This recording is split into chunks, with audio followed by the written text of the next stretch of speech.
Hello friends, অনেকেই বলে থাকেন যে আমি জিমে না গিয়ে কিভাবে বাসাতে আমার পেটের মেদ কমাতে পারি। তো যারা জিমে যেতে চান না অথচ আপনার পেটের চর্বি কমাতে চান, তারা কিন্তু এই এক্সারসাইজটা বাসাতে রেগুলার করতে পারেন। এটার নাম হচ্ছে প্লাঙ্ক। আপনি যদি প্রতিদিন এটা 1 থেকে 2 মিনিট যদি করতে পারেন, আই হোপ আপনার পেটের চর্বি অনেকটাই পরিবর্তন হয়ে যাবে। তো প্রতিদিন আপনাকে 1 থেকে 2 মিনিট অবশ্যই করতে হবে। যদিও এটা ফার্স্ট টাইমে আপনি করতে পারবেন না, খুবই একটু টাফ হয়ে যাবে।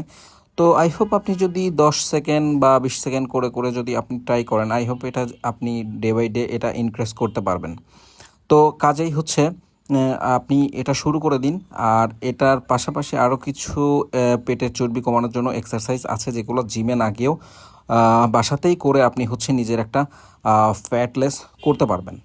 তো এটা করলে আপনার চর্বির পাশাপাশি আপনার যদি লোয়ার ব্যাকে পেইন থাকে, তাহলে কিন্তু আপনার এই লোয়ার ব্যাকের পেইনটাও দূর হয়ে যাবে। তো এটা করলে আপনার কোমর অনেক স্ট্রং এবং আপনার চর্বি অনেক কমে আপনাকে নিজেকে একটা পারফেক্ট বডির একটা শেপ দেখাবে। তো তাই আজ থেকে শুরু করে দিন। আর আশা করি যে আপনার যদি 1 মাস এটা রেগুলার করতে পারেন, তাহলে আপনি এটার একটা পরিবর্তন উপলব্ধি করতে পারবেন। সো শুরু করে দিন, আর 1 মাস পরেই আপনি আপনার পরিবর্তনটা বুঝতে পারবেন। তো সবাই ভালো থাকুন, সুস্থ থাকুন, দেখা হচ্ছে পরের ভিডিওতে। আসসালামু আলাইকুম।